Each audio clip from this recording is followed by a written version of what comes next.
Assalamualaikum warahmatullahi wabarakatuh. Salam Om Swastiastu, Namo Buddhaya, dan salam kebajikan. Pada kesempatan kali ini, kami dari kelompok 6 dari kelas 4F akan mempresentasikan materi yang berjudul Jaminan Kesehatan dan Penghidupan yang Layak. Kesehatan merupakan hak dasar yang harus dimiliki oleh setiap manusia. Seperti yang disampaikan oleh WHO, health is a fundamental human right. Yang berarti kesehatan adalah hak penting yang harus dimiliki oleh setiap orang. Nah, melalui presentasi kali ini, kami akan membahas pentingnya jaminan kesehatan, kondisi masyarakat saat ini, dampaknya terhadap kehidupan sosial dan ekonomi, keterkaitannya dengan SDGs, serta solusi dan aksi nyata yang dapat dilakukan bersama. Sebelum memasuki pembahasan materi, izinkan kami terlebih dahulu untuk memperkenalkan anggota kelompok kami. Perkenalkan, nama saya Dwi Apriliana Zubaidatul Islamiyah dengan NIM akhir 192. Perkenalkan, nama saya Siti Nurliza dengan akhiran NIM 193. Saya Lintang Rahma Putri dengan akhiran NIM 194. Saya Nadira Febranti Chandra dengan NIM akhir 205. Dan saya Rania Marsita Bella dengan akhiran NIM 206. Jaminan kesehatan dan penghidupan yang layak merupakan hak dasar setiap manusia yang sangat penting untuk meningkatkan kualitas hidup. Jaminan kesehatan sendiri adalah bentuk perlindungan agar setiap orang dapat memperoleh pelayanan kesehatan tanpa harus merasa terbebani oleh biaya pengobatan yang cukup mahal. Nah, kita kalau di Indonesia, hal ini diwujudkan melalui Program Jaminan Kesehatan Nasional atau JKN yang diselenggarakan oleh Badan Penyelenggara Jaminan Sosial Kesehatan atau biasa kita sebut dengan BPJS Kesehatan. Nah, program JKN ini bertujuan agar seluruh masyarakat di Indonesia, baik dari kalangan mampu maupun kurang mampu, dapat memperoleh pelayanan kesehatan yang adil dan merata.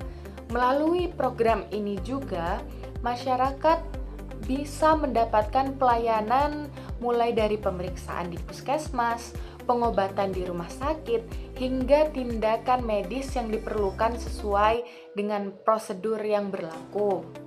Nah, akan tetapi pada kenyataan atau pada faktanya, masih banyak masyarakat yang belum mendapatkan layanan kesehatan yang baik dan belum memiliki kehidupan yang layak.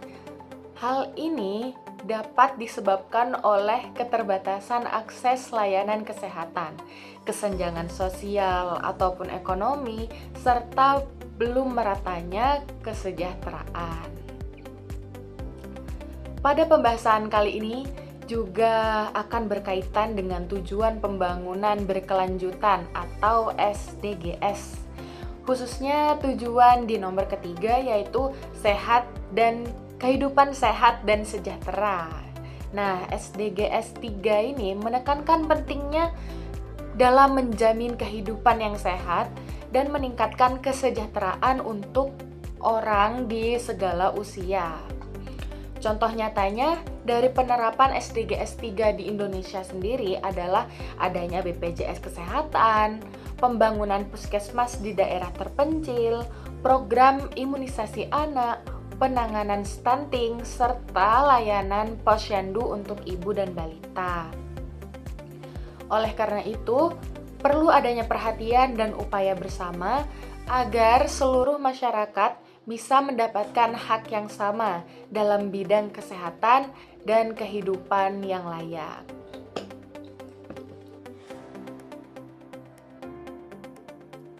Berdasarkan pendahuluan yang tadi sudah saya sampaikan, ada beberapa hal penting yang menjadi fokus utama pembahasan kita kali ini. Nah, yang pertama, mengapa jaminan kesehatan sangat penting bagi masyarakat? Yang kedua, bagaimana kondisi penghidupan masyarakat Indonesia saat ini?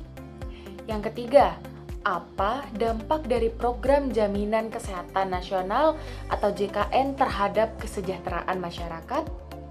Dan yang terakhir, bagaimana hubungan antara jaminan kesehatan dengan tujuan pembangunan berkelanjutan atau SDGs, khususnya pada tujuan ketiga yaitu kehidupan sehat dan sejahtera. Nah, melalui pembahasan kali ini, kita dapat memahami bahwa kesehatan bukan hanya kebutuhan pribadi, tetapi juga bagian penting dalam pembangunan bangsa. Baik, selanjutnya saya akan membahas dua hal utama, yaitu mengapa jaminan kesehatan penting dan bagaimana kondisi Indonesia pada saat ini. Pada slide ini, kita membahas mengapa jaminan kesehatan memiliki peran yang sangat penting dalam kehidupan masyarakat. Pertama, jaminan kesehatan meningkatkan kualitas hidup. Artinya, ketika seseorang memiliki akses terhadap layanan kesehatan, kondisi kesehatannya dapat lebih terjaga. Dengan begitu, ia bisa menjalani aktivitas sehari-hari dengan lebih baik, tidak mudah sakit, dan memiliki harapan hidup yang lebih tinggi. Kedua, jaminan kesehatan mendukung produktivitas masyarakat. Hal ini karena kesehatan sangat berkaitan langsung dengan kemampuan seseorang untuk bekerja dan belajar. Jika seseorang sehat, maka ia bisa beraktivitas secara optimal. Sebaliknya, jika sering sakit, maka produktivitasnya juga akan menurun. Ketiga, jaminan kesehatan mengurangi beban ekonomi. Seperti yang kita tahu, bahwa biaya pengobatan seringkali tidak terduga dan bisa sangat mahal. Tanpa jaminan kesehatan, masyarakat harus menanggung biaya tersebut sendiri, yang bahkan bisa menyebabkan kemiskinan.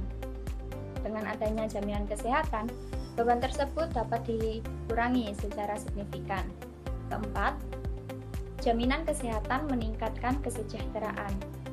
Ketika kesehatan terjaga, produktivitas meningkat dan beban ekonomi berkurang. Maka, secara otomatis, kesejahteraan hidup masyarakat juga ikut meningkat. Hal ini sesuai dengan konsep yang ada di slide, yaitu kesehatan seperti produktivitas sama dengan kesejahteraan. Maksudnya adalah ketika seseorang dalam kondisi sehat, ia dapat bekerja dan beraktivitas secara optimal. Dari situ produktivitas meningkat dan pada akhirnya berdampak pada peningkatan pendapat serta terpenuhinya kebutuhan hidup. Jadi, bisa disimpulkan bahwa jaminan kesehatan bukan hanya soal berobat, tetapi juga berkaitan langsung dengan kualitas hidup dan kesejahteraan masyarakat secara keseluruhan. Namun, setelah kita memahami pentingnya jaminan kesehatan, kita juga perlu melihat bagaimana kondisi nyata di Indonesia pada saat ini. Pada slide ini ditunjukkan bahwa jaminan kesehatan di Indonesia mengalami perkembangan yang sangat pesat, terutama melalui program Jaminan Kesehatan Nasional atau biasa disingkat dengan JKN. Program ini telah mencakup hampir seluruh penduduk Indonesia. Berdasarkan data terbaru tahun 2025 hingga 2026, pada April 2026, jumlah peserta mencapai sekitar 284,9 juta jiwa atau 99,41%. Pada Februari 2026 sekitar 284,6 juta jiwa dan pada Desember 2025 sekitar 282,7 juta jiwa. Dari data ini dapat kita lihat bahwa cakupan jaminan kesehatan di Indonesia sudah sangat luas, bahkan hampir mencapai seluruh penduduk. Selain itu, capaian ini juga telah melampaui target RPJMN 2025 sampai 2029 dan hampir mencapai universal health coverage atau biasa disingkat dengan UHC. Artinya, secara kuantitas atau jumlah peserta, Indonesia sudah berada pada tahap yang sangat baik dalam penyediaan jaminan kesehatan. Namun, Di sisi lain, kondisi ini tidak bisa hanya dilihat dari angka cakupan saja. Secara kritis, masih terdapat beberapa tantangan dalam pelaksanaannya, seperti pemerataan akses layanan kesehatan yang belum optimal, kualitas pelayanan yang masih berbeda-beda di tiap daerah, serta keterbatasan fasilitas dan tenaga medis, terutama di wilayah yang terpencil. Jadi, meskipun secara jumlah peserta sudah hampir mencapai 100%, tetapi dari segi kualitas dan pemerataan layanan masih perlu ditingkatkan. Hal ini menunjukkan bahwa keberhasilan jaminan kesehatan tidak hanya diukur dari banyaknya peserta, tetapi juga dari seberapa merata dan berkualitas layanan yang diterima oleh masyarakat setempat. Dari penjelasan tersebut, dapat disimpulkan bahwa jaminan kesehatan memiliki peran yang sangat penting dalam meningkatkan kualitas hidup dan kesejahteraan masyarakat. Dan saat ini, Indonesia sudah menunjukkan perkembangan yang sangat baik dari segi cakupan. Namun, tantangan terbesar bukan lagi pada jumlah peserta, melainkan pada pemerataan akses, kualitas layanan, dan efektivitas pelaksanaan di lapangan. Sehingga ke depan, jaminan kesehatan diharapkan tidak hanya menjangkau seluruh masyarakat, tetapi juga mampu memberikan layanan yang adil, merata, dan juga berkualitas. Pada slide ini, kita akan membahas tentang dampak ekonomi dari program JKN, baik dari sisi makro maupun mikro. Yang pertama, yaitu dampak makro ekonomi nasional. Secara makro, JKN diposisikan sebagai pilar stabilitas ekonomi nasional, yang artinya JKN tidak hanya berkaitan dengan kesehatan saja, tapi juga berpengaruh terhadap struktur ekonomi negara. Nah, yang pertama yaitu meningkatkan produktivitas nasional. Secara sederhananya, teman-teman, ketika masyarakat tersebut sehat, maka mereka bisa bekerja secara optimal, jarang absen, dan memiliki kapasitas kerja yang lebih tinggi. Akan tetapi, ada hal yang perlu dipertanyakan nih. Apakah peningkatan produktivitas tersebut telah merata ke semua sektor? Karena pada kenyataannya, usaha atau kerja yang belum terdaftar secara resmi atau yang sering kita kenal dengan sektor informal itu belum sepenuhnya mendapatkan manfaat yang sama. Nah, yang kedua yaitu mengurangi kemiskinan.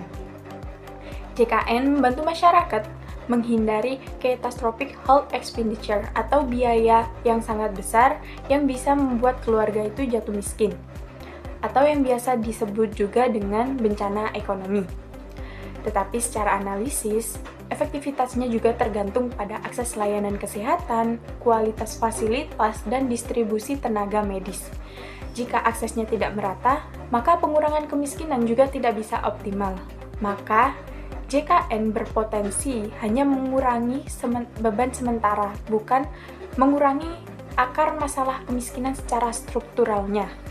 Nah, yang ketiga yaitu mendukung pertumbuhan ekonomi. Dengan masyarakat yang lebih sehat dan beban biaya kesehatan yang lebih ringan, konsumsi masyarakat itu bisa meningkat. Hal tersebut juga mampu mendukung pertumbuhannya ekonomi. Namun, perlu kita cermati teman-teman, bahwasannya JKN juga memiliki pembiayaan yang cukup besar. Jika tidak dapat dikelola secara efisien, maka akan menjadi beban fiskal bagi negara. Nah, yang kedua yaitu dampak mikro, kesejahteraan individu. Dampak yang dirasakan secara langsung oleh setiap individu. Nah, yang pertama yaitu individu menjadi lebih produktif, di mana orang yang sehat itu memiliki energi dan fokus yang lebih baik dalam bekerja. Hal ini menjadi dampak pada peningkatan pendapatan dan kualitas hidupnya. Tetapi kembali lagi teman-teman, karena hal ini kan sangat bergantung pada kualitas layanan kesehatan yang diterimanya. Jika layanan tersebut kurang optimal, maka efek produktivitasnya juga kurang maksimal. Nah, yang kedua yaitu pengobatan berkurang. JKN memberikan perlindungan finansial sehingga masyarakat tidak perlu mengeluarkan biaya besar saat sakit. Akan tetapi, realitanya ada biaya tidak langsung seperti transportasi, waktu antrean yang panjang, dan waktu tunggu yang bisa menjadi biaya tersembunyi. Yang ketiga yaitu pendapatan lebih stabil. Karena resiko pengeluaran besar akibat sakit itu berkurang, kondisi ekonomi rumah tangga menjadi lebih stabil. Tapi hal ini juga bergantung pada konsistensi iuran dan kepatuhan peserta. Jika banyak peserta yang menunggak, maka keberlanjutan sistem juga bisa terganggu. Nah, di bagian slide kanan juga disebutkan bahwa cakupan JKN ditargetkan hampir 100% pada tahun 2026 ini, yang artinya pemerintah menargetkan seluruh rakyat untuk terlindungi, yang menjadikan kolaborasi antara sektor kesehatan dan ekonomi. Harapannya adalah terciptanya masyarakat yang sejahtera dan mampu berdaya saing. Namun, kita juga tidak dapat menerima begitu saja target yang ditargetkan oleh pemerintah. Namun kita juga perlu mempertanyakan apakah kesiapan fasilitas kesehatan sudah memadai untuk menampung 100% peserta. Bagaimana dengan kualitas layanan jika jumlah peserta tersebut terus meningkat? Apakah pembiayaan JKN cukup berkelanjutan dalam jangka yang panjang? Nah, jika pada slide sebelumnya tersebut kita membahas dampak ekonomi dari program jaminan kesehatan nasional baik pada level makro maupun mikro, maka pada slide ini kita akan melihat bagaimana sih dampak tersebut berkelanjutan pada aspek sosial masyarakat. Kesehatan bukan hanya isu individu, tetapi memiliki dampak luas terhadap kehidupan sosial, teman-teman. Ketika kesehatan masyarakat tersebut membaik, maka kualitas hidup juga meningkat, kesadaran hidup sehat juga meningkat, dan partisipasi sosial juga pastinya ikut meningkat. Namun hubungan ini itu tidak selalu berjalan secara otomatis. Kesadaran hidup sehat juga dipengaruhi oleh pendidikan, budaya, dan kondisi ekonominya. Nah, ada beberapa masalah yang akan muncul, yaitu adanya stunting dan gizi buruk. Masalah stunting menunjukkan bahwa peningkatan akses kesehatan belum sepenuhnya berdampak pada kualitas hidup. Kan hanya masalah kesehatan saja, teman-teman, tapi juga masalah sosial dan pembangunan jangka panjang. Penurunan angka stunting belum tentu merata dan masih banyak terjadi pada kelompok rentan. Nah, yang kedua yaitu keterbatasan akses layanan kesehatan. Terutama di tempat yang terpencil nih, masyarakat masih menghadapi kesulitan dalam mendapatkan layanan kesehatan. Hal ini juga menunjukkan bahwa cakupan JKN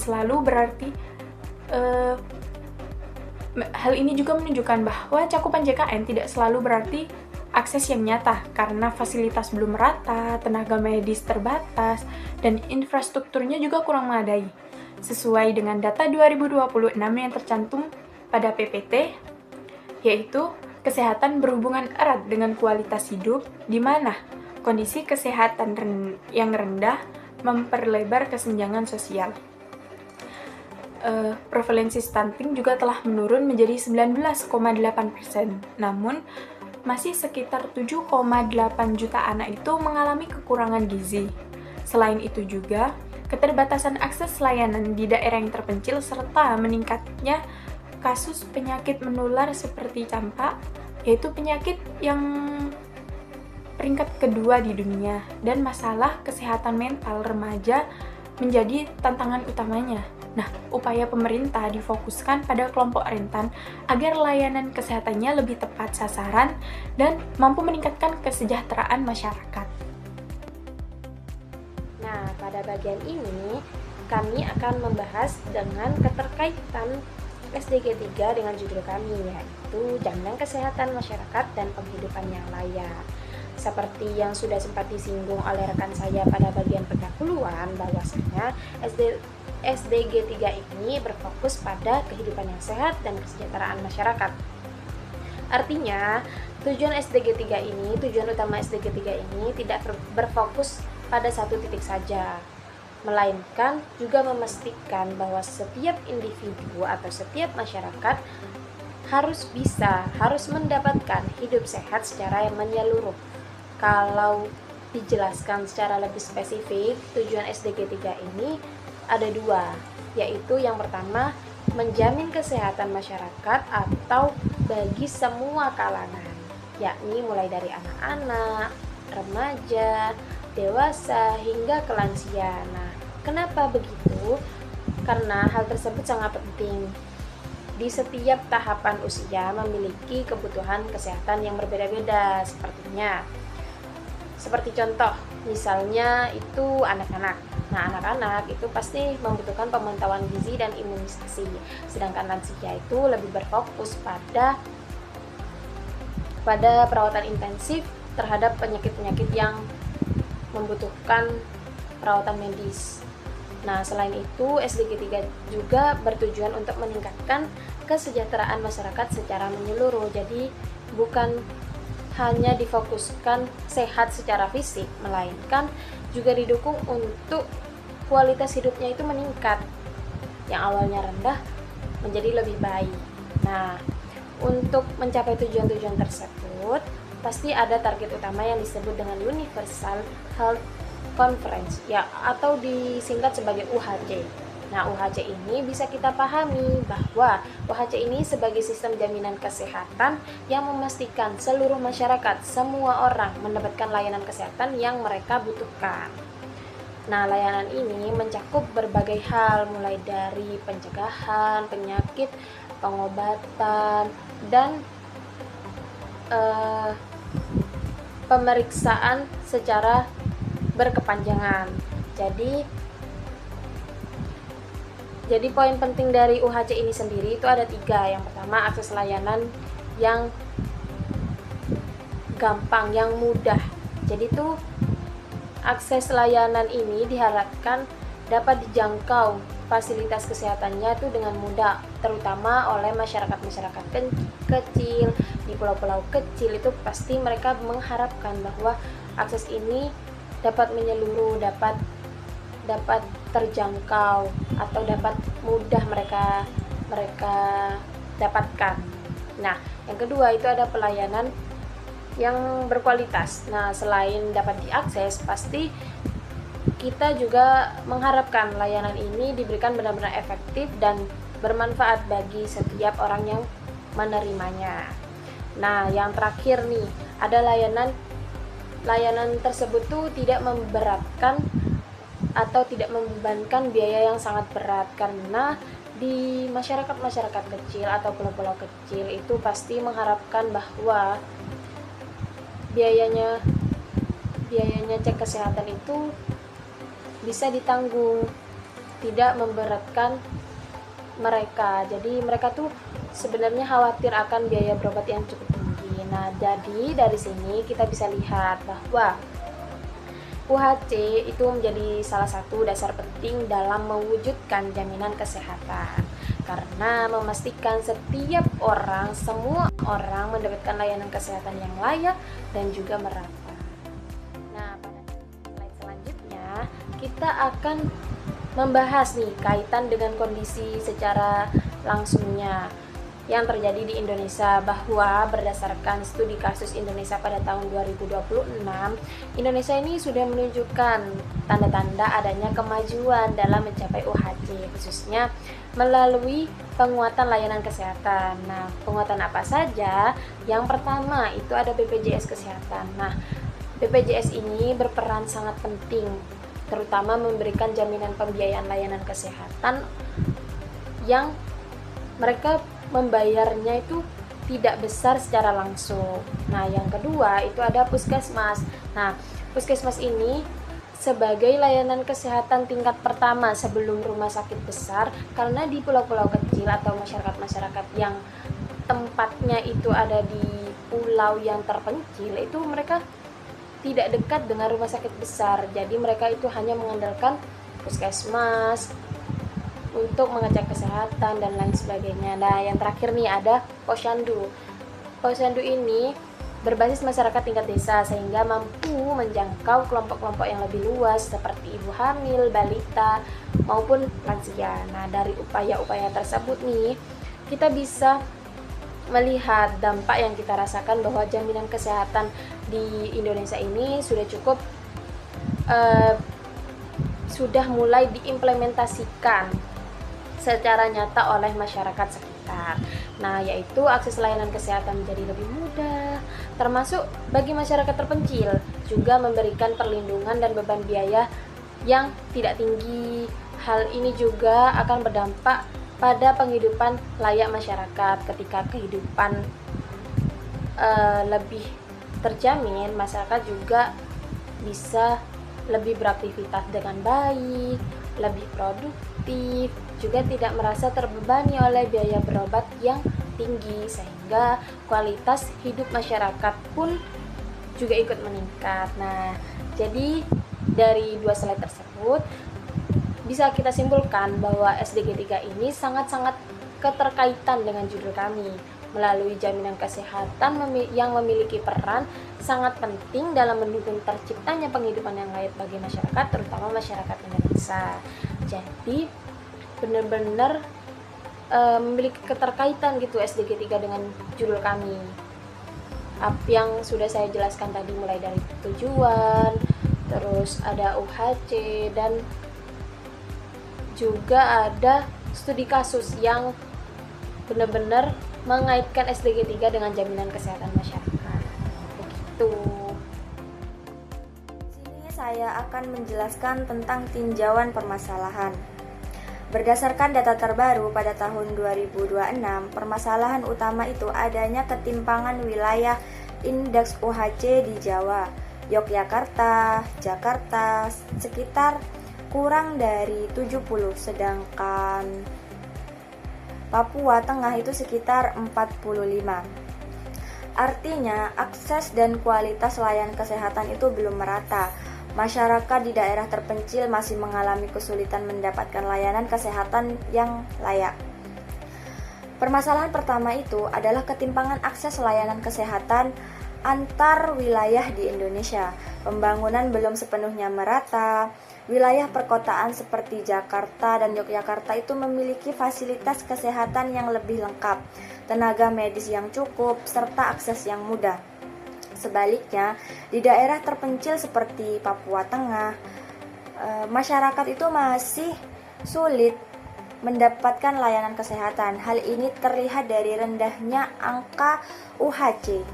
Ketimpangan ini disebabkan oleh beberapa hal. Tentunya yang pertama itu letak geografis yang sulit dijangkau, yang kedua itu infrastruktur yang belum memadai, dan yang ketiga itu adanya distribusi fasilitas kesehatan yang tidak merata. Akibatnya, masyarakat terpencil itu sering terlambat mendapatkan penanganan medis, bahkan harus menempuh jarak jauh hanya untuk berobat. Nah, yang kedua itu adanya fasilitas terbatas. 47% rumah sakit belum memenuhi 7 dokter spesialis di daerah terpencil. Akses masih sulit. Permasalahan kedua adalah fasilitas kesehatan yang belum memadai. Sekitar 47% rumah sakit di daerah belum memiliki 7 dokter spesialis yang menjadi standar pelayanan. Hal ini menyebabkan pelayanan kesehatan menjadi kurang optimal, terutama untuk penanganan penyakit yang membutuhkan tenaga ahli. Permasalahan kedua ini adalah keterbatasan fasilitas kesehatan dan tenaga medis. Masih banyak rumah sakit yang belum memenuhi standar pelayanan, terutama dalam hal ketersediaan dokter spesialis. Padahal keberadaan dokter spesialis sangat penting untuk menangani kasus-kasus tertentu seperti penyakit jantung, anak, kandungan.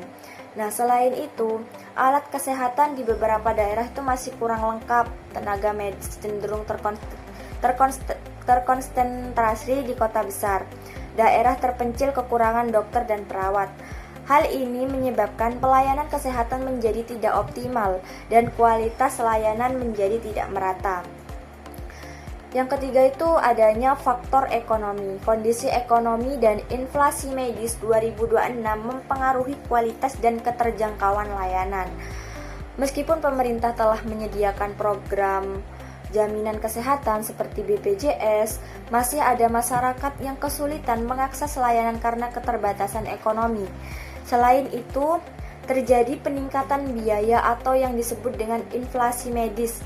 Hal ini membuat biaya pengobatan semakin mahal, beban iuran kesehatan meningkat, masyarakat menunda atau bahkan menghindari pengobatan. Kelompok masyarakat berpenghasilan rendah menjadi pihak yang paling terdampak dari kondisi ini. Dampak yang muncul, akses tidak merata, 42,4% masyarakat desa kesulitan menjangkau rumah sakit, kesehatan berbeda, terjadi kesenjangan harapan hidup dan kualitas SDM antar daerah. Dari berbagai permasalahan tersebut, muncul dampak yang cukup serius, yaitu kesenjangan dalam bidang kesehatan dan kesejahteraan. Dampak tersebut antara lain perbedaan angka harapan hidup antar daerah, kualitas sumber daya manusia yang tidak merata, meningkatnya angka kemiskinan akibat biaya kesehatan. Selain itu, sekitar 42,4% masyarakat di daerah masih kesulitan mengakses rumah sakit yang menunjukkan bahwa masalah ini cukup besar dan perlu segera ditangani. Ini juga ada solusi untuk memperbaiki kondisi tersebut dapat dilakukan beberapa langkah berikut. Yang pertama itu ada pemerataan fasilitas, yang kedua itu peningkatan tenaga medis, yang ketiga itu edukasi masyarakat, dan yang keempat itu ada penguatan program pemerintah. Solusi pertama adalah pemerataan fasilitas kesehatan. Pemerintah perlu membangun untuk meningkatkan fasilitas di daerah terpencil seperti rumah sakit, puskesmas, klinik.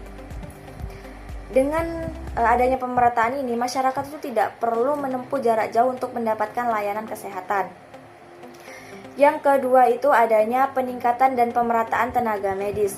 Solusi kedua adalah jumlah dan pemerataan tenaga medis. Langkah yang dapat dilakukan antara lain yang pertama itu menempatkan dokter dan tenaga medis di daerah terpencil. Yang kedua, memberikan insentif bagi tenaga medis yang bertugas di daerah sulit. Dan yang ketiga itu meningkatkan kualitas pendidikan tenaga kesehatan. Dengan begitu, kualitas pelayanan kesehatan itu dapat meningkat secara merata. Nah, yang ketiga itu adanya penguatan sistem jaminan kesehatan. Program jaminan kesehatan seperti BPJS itu perlu terus diperkuat baik dari segi kualitas layanan, kemudahan akses, keberlanjutan pembiayaan. Selain itu, perlu dilakukan pengawasan agar layanan yang diberikan benar-benar sesuai dengan kebutuhan masyarakat. Yang keempat itu adanya peningkatan edukasi dan promosi kesehatan. Solusi berikutnya adalah meningkatkan edukasi kepada masyarakat. Pemerintah dan tenaga kesehatan perlu mengedukasi masyarakat tentang pola hidup sehat, mendorong pencegahan penyakit, memberikan penyuluhan kesehatan secara rutin. Dengan begitu, meningkatnya kesadaran masyarakat dapat menjaga kesehatan secara mandiri. Kolaborasi antar pihak. Solusi terakhir adalah kerjasama antar berbagai pihak dari pemerintah, tenaga medis, masyarakat, dan sektor swasta. Kolaborasi ini penting agar supaya peningkatan kesehatan dan kesenjangan masyarakat dapat berjalan secara efektif dan berkelanjutan. Setelah mengetahui berbagai permasalahan dan solusi yang ada, kita juga perlu melakukan aksi nyata dalam kehidupan sehari-hari. Nah, kenapa sih kita perlu melakukan aksi nyata? Karena aksi nyata ini bertujuan untuk mendukung terciptanya masyarakat yang sehat, sejahtera, dan memiliki kualitas hidup yang lebih baik. Nah, selain itu, aksi nyata ini juga menjadi bentuk kepedulian kita terhadap lingkungan sekitar, serta wujud kontribusi dalam mendukung program pemerintah di bidang kesehatan. Untuk manfaat dari aksi nyata ini sendiri sangat besar, baik bagi diri kita sendiri maupun bagi masyarakat. Nah, benefitnya bagi diri kita sendiri, kita dapat menjaga kesehatan tubuh dan mental agar tetap produktif dalam belajar maupun bekerja. Nah, benefit untuk masyarakatnya, tindakan sederhana yang kita lakukan itu dapat membantu meningkatkan kesadaran akan pentingnya hidup sehat dan menciptakan lingkungan yang lebih bersih serta nyaman. Nah, kita sebagai mahasiswa maupun masyarakat Indonesia, kita dapat memulai ini dari hal-hal yang sederhana. Seperti yang pertama, dapat menerapkan pola hidup sehat seperti makan makanan bergizi, rutin olahraga, istirahat yang cukup, dan menjaga kesehatan mental. Dan yang kedua, kita bisa menjaga kebersihan diri dan lingkungan, termasuk mengelola sampah dengan baik agar lingkungan kita tetap sehat. Nah, yang ketiga, bisa memberikan edukasi kepada masyarakat tentang pentingnya hidup sehat dan cara mencegah penyakit, misalnya melalui sosialisasi secara sederhana di lingkungan sekitar. Yang keempat, ikut dalam kegiatan sosial seperti donor darah, relawan kesehatan, kerja bakti, dan bakti sosial sebagai bentuk kepedulian kita terhadap sesama. Nah, melalui langkah-langkah kecil tadi, itu kita dapat memberikan dampak besar bagi kesehatan bersama. Perubahan besar selalu dimulai dari kebiasaan kecil yang dilakukan secara konsisten. Nah, sebagai penutup, dapat kita pahami bahwa jaminan kesehatan dan penghidupan yang layak adalah hak dasar setiap manusia. Kesehatan yang baik akan meningkatkan produktivitas, kesejahteraan, dan kualitas hidup masyarakat secara menyeluruh. Melalui kerjasama antara pemerintah, tenaga kesehatan, masyarakat, generasi muda, kita dapat mewujudkan Indonesia yang lebih sehat dan lebih sederhana. Nah, sedikit mengutip dari Virgil, "The greatest wealth is health", yang berarti kekayaan terbesar adalah kesehatan. Nah, mari kita mulai dari diri kita sendiri untuk menjaga kesehatan dan mendukung kesejahteraan bersama. Akhir kata, terima kasih. Wassalamualaikum warahmatullahi wabarakatuh.